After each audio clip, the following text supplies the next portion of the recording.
And right, let's proceed with today's discussion. We'll have two concepts. If time permits, we'll do the second concept also. This is part of your grammar. This is part of your boundary questions, right? Under your standard English convention questions, you have punctuations, you have subject. You will come across two varieties, two concepts, two categories. One is boundaries, the one is form, structure, and sense. We have just completed, but okay, we are going to repeat that also. So punctuations are done, and some of the basic aspects of what are non-essentials, what are essentials, how to set off those non-essentials, how can you identify the subjects with ing forms, gerund forms, and so on. We had a long discussion about those, especially with the comma rules. Later, we moved on to different other punctuations like end sentence and in between the sentence punctuations. Today, just like, basically modifiers, that's what our topic is today. Like today's goal is how do we identify and fix these modifiers? Don't worry, we'll get only two questions, but they're super duper easy. And that ends the boundary questions. Okay. With modifiers, there you go. That ends the whole concept of our boundary questions. How do we identify these and how do we fix it? Super easy, actually. Okay. And followed by, if time permits, we'll be working on subject verb agreements, even more super easy, and you'll love it, right? So that's why we insist, or I insist students to quickly jump to the 15th question till all those standard English convention questions finish off. You feel super energized. You feel like, wow, I've just done 30% of my questions. Now I am left with the reading part. Let me, do get that done and dusted also, right? So don't start something with words in context questions. Never do that. That takes time. That actually demoralizes your confidence, right? Because they're tricky. They put you in fix. So it's not worth doing the first question, second in a chronological order. If you're super duper good with your vocabulary, well, the choice is yours. But that's okay, Lalita. I will be providing. No worries. Okay. Everything will be provided from Venkat sir. Please, you can check with him. If he's not, you just give him a knock knock in the DM part. If he isn't, then you can turn up to me. My doors are always open. You don't need to knock. Okay, fine then. Well, these modifiers are tested in the form of comma usage. Okay, so basically, again, we are still left with how the comma rules. This is the last part of the comma rule. Modifiers, pretty like they're tricky ones, but easy to find them. How do we find them? Very simple rule. That starts with an introductory phrase, have a comma and a blank in between. Okay, that's how modifiers can be easily identified in your questions. And let's see, right? So today we are working with dangling modifiers, faulty modifiers, whatever you call them. Basically, your noun has to be placed immediately after the comma. I mean, first an introductory phrase, comma, noun. That should be the right formation. Then only you will know that the so-called description is about this particular noun. Okay, if the nouns, let's say in between so many nouns have come up, like 2 or 3 to confuse you. So you might feel, so that's how you have to fix the error. Okay, so you have to fix the introductory phrase and the noun. That's what the modifiers do. They're describing the so-called noun and you have to fix them together. They're like Laila Majnu. Don't ask me who are they. They are there, like Romeo and Juliet. Okay, you have to make them come together at any cost, right? The introductory comma and the blank and the noun. Your job is to find, yes, and basically modifiers. What are modifiers? Anyone? Anyone who are going, like in your school, you must be taught about modifiers because it's a very important grammar aspect, especially with the punctuations. Anyone? Hello, hello. Come on, make some noise in the chat box. What are modifiers? Come on. We want answer. I want answer. In the chat box. In the chat box. Come on. Oh, why is this chat box so dull? Like pleading for your answers. Come on, what are modifiers?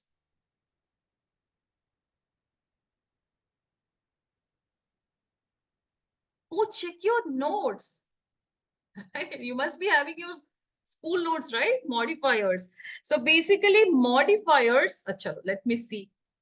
Changes, okay? What changes? Single answers. Chalo. That's fine, Mitra. Good try. I appreciate you for that. See, you have to be very attentive to get these boring concepts get so easily cleared off, okay? Don't rush at the last minute and give me big time. Yes, Anvita. Perfect. So Anvita says a word or a phrase that modifies a sentence. I think. What do you think? You should be sure about it.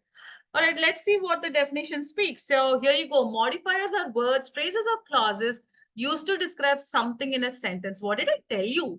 Come on, right in the very beginning, I said there is an introductory phrase, comma, a noun is placed next to it. So what do I mean? Basically, they're stretch of words. Modifiers are just stretch of words. So they are very easy to identify also. Okay? And they are tested for your comma rules. So the basic rule regarding modifiers is that you should, the noun should be placed next to the word that they are modified. Okay. And first, let's see how to identify them. First, let's identify them. Okay. Then we'll fix it. Right. So there are only three rules. I'm coming close to the comma rule. That's the basic one that's tested. Let's also understand these things. So place the modifier as close as possible to the thing you're describing. Okay, I have an example here. Tell me what's wrong over here. There is an error, definitely. What is it? Rule number 1 says, place the modifier as close as possible to the thing you're describing. And the thing is nothing but your noun.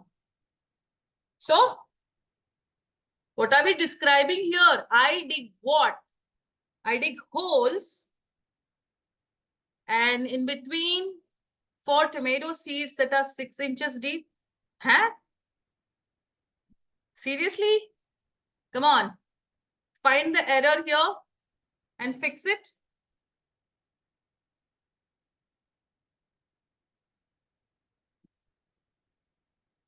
Hello? Fix, fix, fix. All right. So what is the modifier? I dig holes. Right? So here, 6-inch deep is not about, that's not what we want for about the holes, right? Seeds cannot be 6-inch deep. Yes. Yes, Saisha. Good. So all we need to say, look out for is, this is our modifier and we need a noun. Where is that? What are we modifying about? So what did I tell you? That we need to keep the modifier or the noun next to the modifier. I dig holes that are 6-inch deep for the tomato seeds. Makes sense, right? How can you have I dig holes for tomato seeds that are 6-inch deep? No, tomato seeds that are 6-inch deep, you're digging holes, right? So this is how you can identify you need to place your modifier next to the one that is which is describing it, right? So the modifier I dig holes that are 6 inches deep for the tomato seeds. So this is how we correct our sentence. Okay. This is rule number 1, keep it close. What does rule number 2 says? That you have to keep it clear. Some modifiers can incorrectly apply to multiple nouns. I've just said that in just a while ago in the same sentence. What is your goal? Your goal is to make it clear which nouns are being described by the modifiers. For example, the best way to do this is to keep the modifier far from things it doesn't modify. Let's say the one, it is not modifying anything. Why would we need it? It's just creating confusion. So if you look at this example, do you find anything that is unnecessary? We ate a burger at the diner with fries. Diner with fries. Huh. So burgers always come with fries. Perfect, Mitra. So we all know burgers always comes with fries. It doesn't come with a diner with fries, right? So this kind of faulty modifiers you will find, and your job is to fix it. Recognize. So basically you're asked to recognize it first, then correct it. Clear? All right. So what's happening? Something I missed out. Okay. As usual.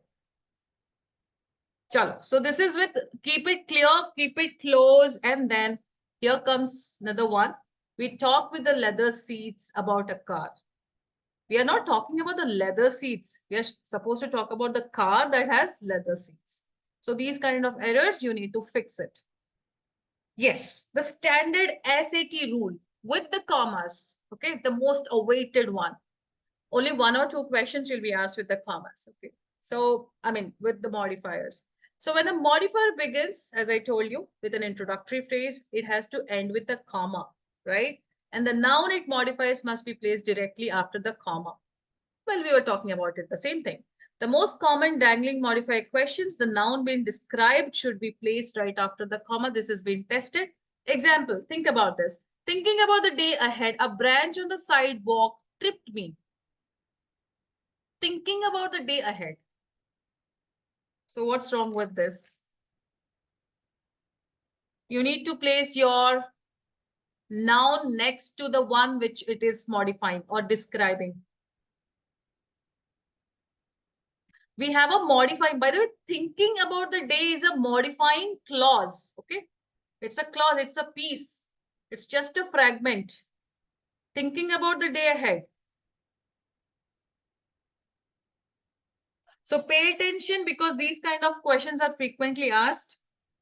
And when a modifier begins a sentence and ends with a comma, so you need a noun immediately placed next to this. Let's see. Thinking about the day ahead, oh my God, that's good. Who are we talking about? We are talking about me.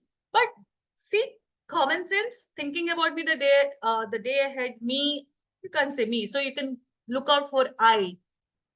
Okay. So let me give you the correct answer.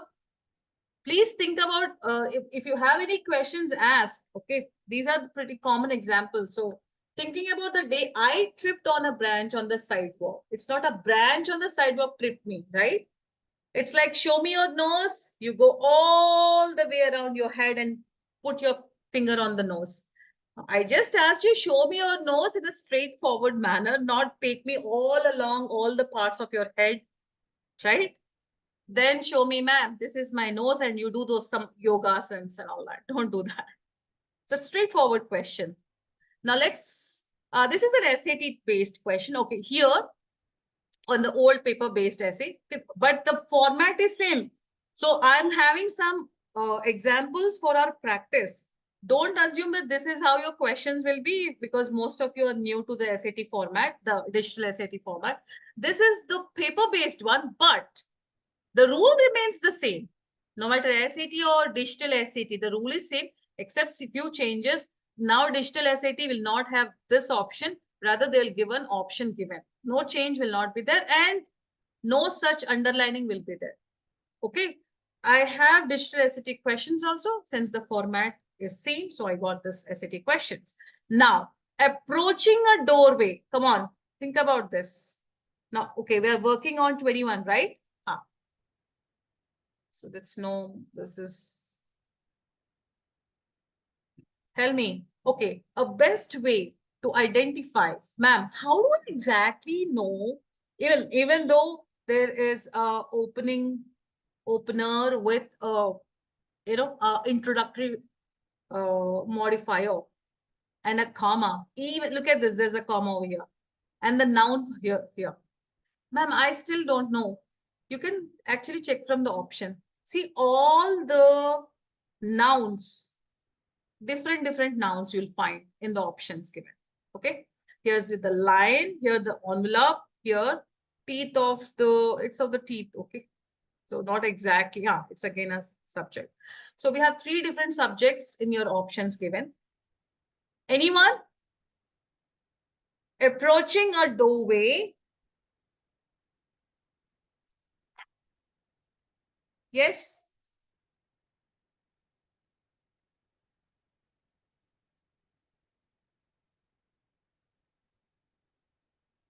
So what's the answer? By the way, teeth of the lions near the envelope and no change are same. See here, lion's teeth or teeth of the lion. Both are same, right? So I can eliminate D and A. How can we have similar answers?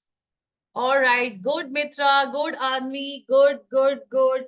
The answer is loud and clear in the chat box. Yes, Anish, it is B. Very good. Good, Mitra. All three of you, perfect. The answer is B. Now, why is it B? Come on, one of you teach me. Teach us. Why is it B?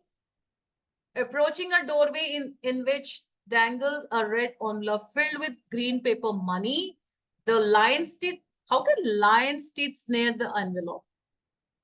Right? Doesn't make sense, right? The lion snares the envelope with its teeth. Correct? What's snaring, by the way? Anyone? In the chat box, what is the meaning of snare? Because one of you might not be knowing it and it is mandatory to know. Yes, S-N-A-R-E, snares. Look at the way, if I go with C, because D and A are already eliminated, how can I have approaching a doorway in which dangles a red envelope filled with green paper money? The envelope is snared by the lion with its teeth. It's too long. And by the way, you will find the options, long options like this, especially uh, with modifiers. Rest of the answers, if you go with the convention questions, you will only have one word with most of the punctuation type questions. You have one word and punctuations, right? That's how you can easily identify them. And what about this modifiers type? You will have long sentences. Okay, they're pretty wordy. That's again another way to identify your modifier type of questions. I have asked a question. My question is still on the table. What's the meaning of snares? Chalo, Babu, what's the meaning of snares? No one? So then I'll forget. Tears up. Very good, Mitra. Perfect. So snares means tears up. Now, envelope cannot tear, right? Is snared by and all that. Okay, and there's one more we can easily identify, okay? By. Passive voice. You see here? By the line. Envelope is an object, isn't it? The one which took up which is being subjected, it's a victim actually, right? The doer goes at the end and the one which is taking the action is placed in before the sentence. And you know how to identify passive voice? By. This is again best way to identify that this is a modifier testing question. See how many ways you can identify. One, you should always look for a modifier, opening modifier, comma, and then you have a blank for our digital SAT version. And you can also identify by passive voice. One of your option is a passive voice, okay? To catch, yes, Manohar, that's correct. All right, good. Good that you guys are taking action in the chat box, okay? Proud of you. Okay, let's move on. Is this clear? Did we fix the modifier? This is the SAT version. But the format remains the same. Hence, I got this question for practice. Okay, this is blurry. Please let me know if it's blurry. We will move to the next one. Blurry. If it is B, please put it as B. If it's okay, say O. We will have this question done. Is this okay? Or is it blurry? All right. Good. Then try this out. Try this out. So what do we have? Upon recovering 2 years later. Good. Good, Vishnu. Go ahead. Please do it. Do it. Come on, faster.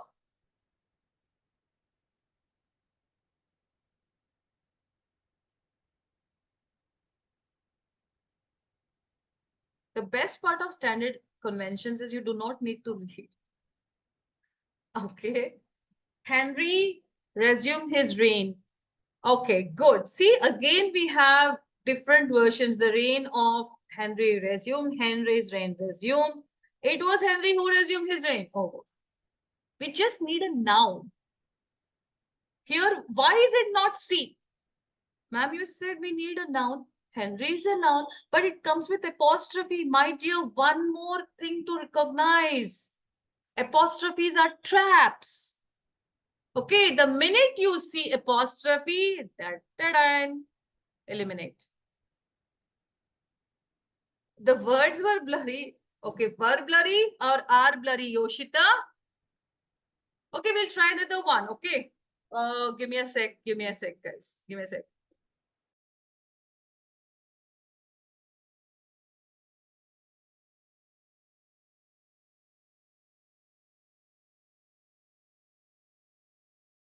Okay, my lovely family. Okay. So you can easily recognize, what did I tell you? You always have an opening modifier, comma, and the following will be a noun. So Henry, that's what you have to identify. Henry's. Ah, that's again a trap. We'll never have an option. I mean, the option that comes with apostrophes is a trap. Keep that in mind. And your sentences are long. All right. That's how you identify your modifiers. And by the sentence also. And you can see this, the digital SAT form. Here you're not having the no change option. This is the new SAT version where we will have a blank after the comma. A good way to find, because see, upon recovering 2 years later, this is an introductory or a modifying clause. It's opening modifier followed by a comma. We need a noun, right? That's how you can plug in that so-called option A. Clear? All right, let's move on. I'm sorry for the blurry one, okay? But I felt like I can teach something over here. Kindly excuse me. All right, here's another one. Come on, come on. Faster, faster.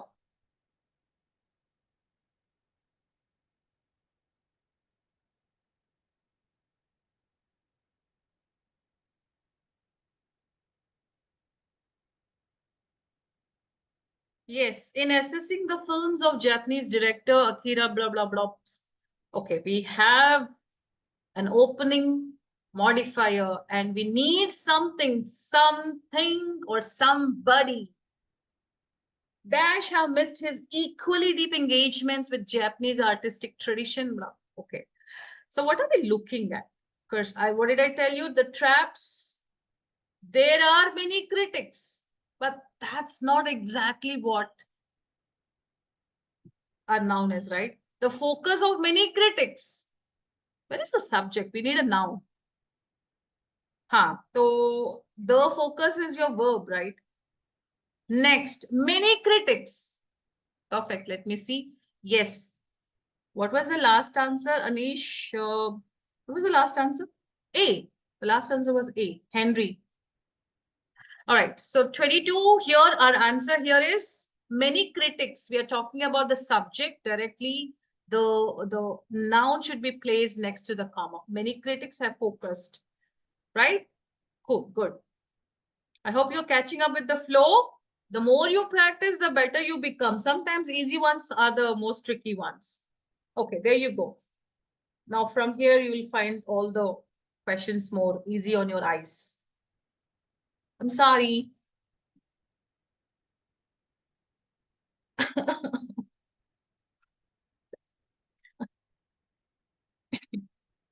Despite being cheap, versatile, and easy to produce, okay, blank, they are made from non.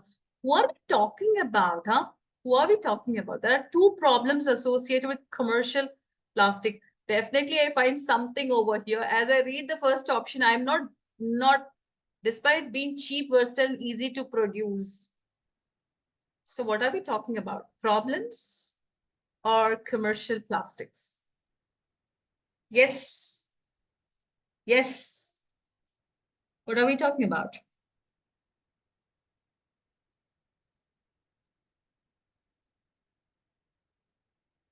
Let me see. Anish K, why is it B? No, no, Mitra. Lalita, perfect. That's the right answer. Commercial plastics we are talking about. There are two problems. Look at the version. If you remember the last question, the same pattern repeated. There are, and I said this is not going to be our answer. We need the noun beginning of that part. After the comma, we need the so-called noun immediately placed after the comma. Didn't I tell you that? Two problems are associated. Let's say, two problems associated with commercial plastics. Okay, we have colon over here. They are made from non-renewable petroleum. Do you really think that's the one we're talking about? Despite being cheap, versatile, and easy to produce, do you think the two problems are cheap, versatile, and easy to produce? Two problems? Come on. Yes, Mitra, just look at the version. And okay, now you might ask me, ma'am, why is it C not correct? Look at this apostrophe trap again. This is now, we're not talking about the problems over here. We're talking about the commercial plastics. Have two associated problems they are made up of. And the problems are, what are they? That they are non-renewable petroleum and must do not biodegrade in landfills. Okay? Keep that in mind. We are having opening modifiers, a comma, and a blank. The blank needs to be filled with the noun. Clear? All right. Let's do one more. Oh, I love this. Please do this.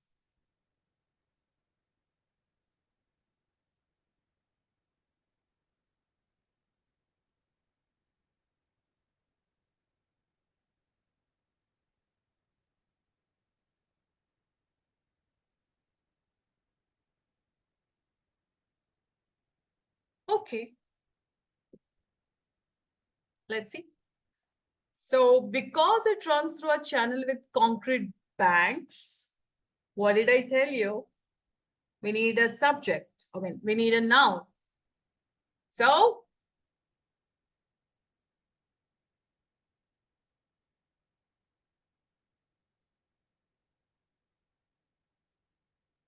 again, we have a trap. Do we have a trap? The Los Angeles rivers flood risk. Oh, it's an adjective. Flood risk is an adjective. So that's okay. How many of you are between A and B's? Let me see. Okay, why is it B? Yes, that sounds natural. The communities along the river in Los Angeles River are at risk, less risk. But we are talking about what? What are we talking about? The river. We're not talking about the communities. The Los Angeles River is dry or shallow for most of the year. So few people even realize that it exists until it turns into a raging torrent during heavy rains. Because it runs. Who is it you're talking about? Huh?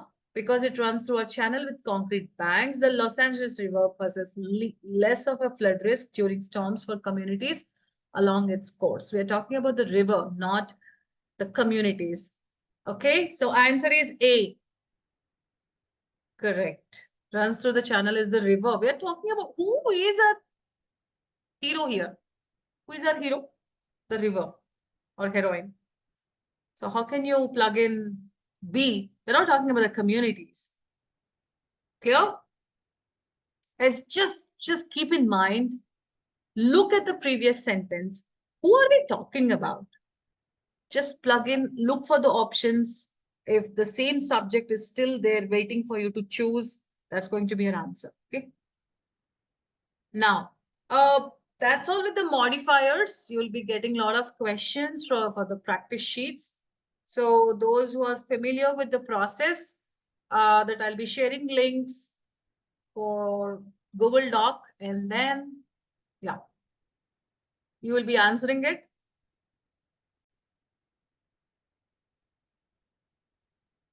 Yeah, very simple question was, right? Sun rises. Because we've been taught right from our childhood that there are something like agreements. Subjective plural has to be, verb will be plural. Subjective singular, verb is singular. Clear? This is the most common rule we work with subject verb agreements. Okay. So agreement is nothing but the rule should be justified. Okay. And today we are working on the subject verb agreement questions, some strategies, some basic ones and practice questions. I won't be dragging much on this because you're somewhere familiar with the subject verb agreements, not somewhere, 99% you're familiar with.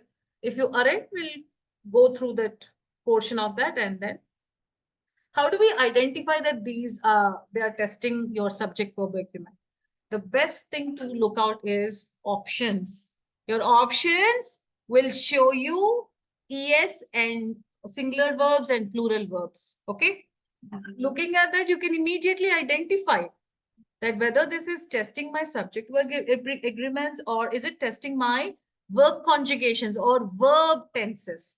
With verb tenses, you can again find it out like all the three different types of like present participles, have plus ing forms or have ed participles or simple present continuous. You can easily identify that. Okay. So verb agreement and tenses are what we're going to have this week, plus pronoun agreements.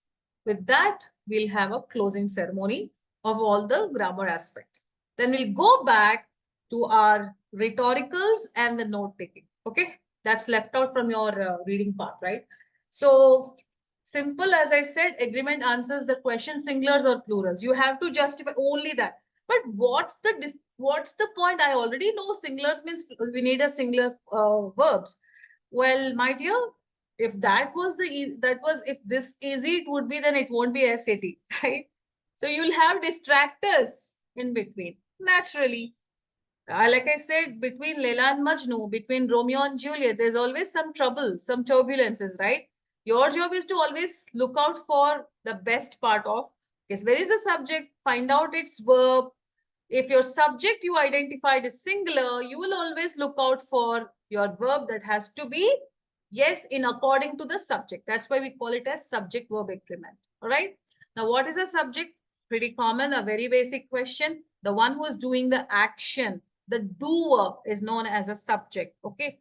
Here I am the subject because I am doing the action. You are a subject. You are sitting and taking the notes, practicing. You're doing a lot of work over here, right? Using all your senses and then answering it good and putting all the right answers as much as you can.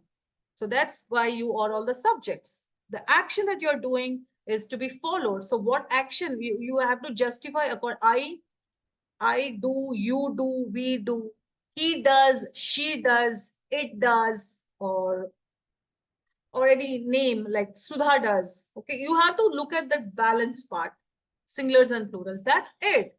Nothing much. That's the simplest explanation with subject verb agreements.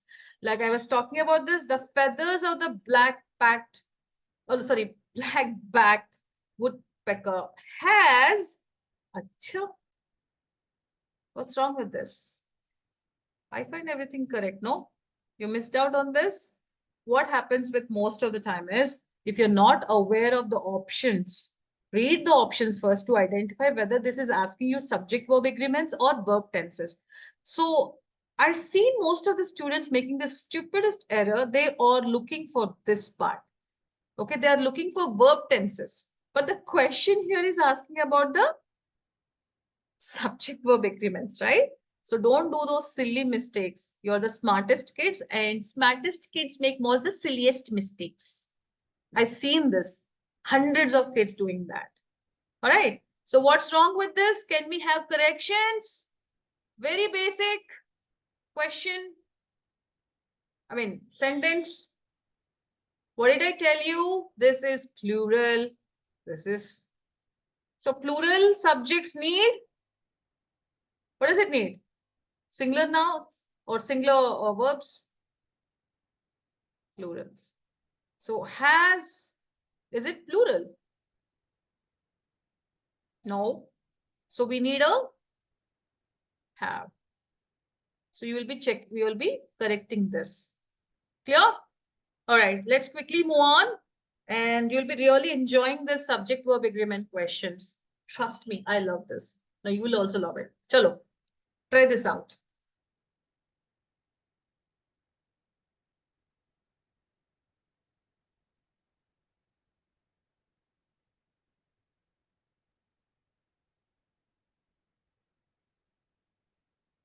I can quickly finish off by giving you questions, but sometimes no. Like I said, easiest questions comes with some more doubts. We have a lot of doubts with easy ones. So that's why I'm going little slow with the questions. So I see where exactly are you work. I can't assume that, oh, you are doing all good, so you can do this good. No, there is no assumptions. Okay, we have our answers. So what is your answer?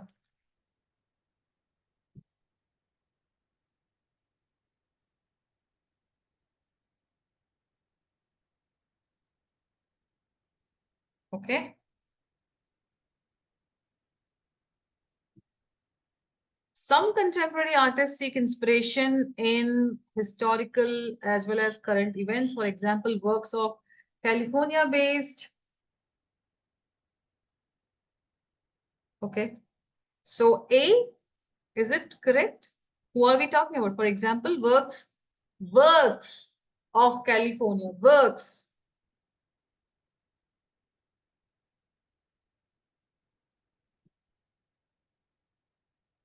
Works is plural, right? Then if it is plural, how come it is has? Acha. Mark a very bad. See, I told you, I was expecting this. You guys, seriously. This is for you guys. Very bad. No. How is it B and A, guys? What are you doing? Includes. Works. Works is your subject, boss. Works is what? It's plural. How can we have includes and has? Works have. This is plural. We need a plural verb. Alan Chin have included. Not having included, this is not tested. Now, this is exactly what I was talking about. Include, see, all those singulars and plurals. This is singular, includes is singular, and have is your plural. By looking at your answer choices, you can easily identify it's a subject-verb agreement question. Why, what's wrong? How come you guys have ended up making this mistake when we are already familiar with the rule? See, I was expecting this. Smart. Sure, one more. Okay, by the way, please remember the singular versus plural nouns. As the multiple times, if you look at these questions, you will easily identify. For singulars, the researcher believes, not believe. Because singular is researcher believes, right? We add for singular nouns, we add es or s. I hope you are familiar with that. Isn't it? Yes? Yes or no? And for plural for plural verbs, if the subject is plural, the researchers believe. Okay, not researchers believes.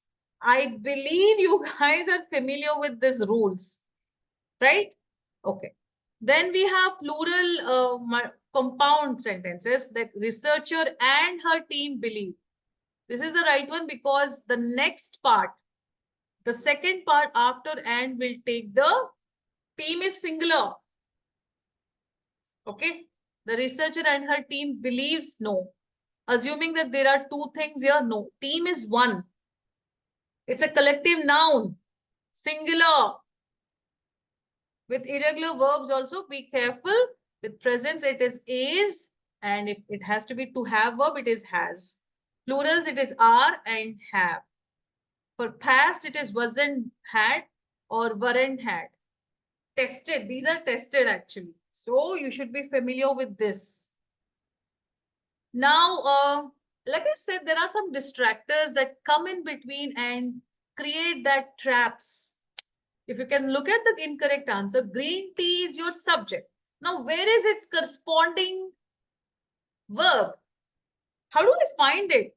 Because whatever comes after, between the commas, what did I tell you? These are like non-essentials. How do you identify comma and which? The relative clauses. Okay. Now, as you have identified green tea is singular, then how come we have the verb? Look at the verb are. So we need to cross out. If you cross out, and you will easily identify your actual corresponding verb, which has to be is. Clear?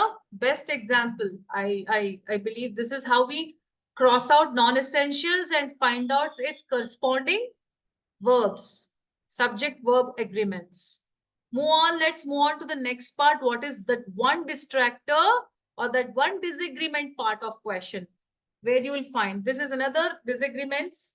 You cannot have a disagreement if you have that. If you look at the incorrect answer, a drink that is popular. Okay, we are talking about a drink that is singular. All right, Anish, that's fine. So let's wind up today's discussion. Next, we'll be meeting on Wednesday, and then we can do the rest of the discussions. Okay. Thank you, everyone, for joining the session. And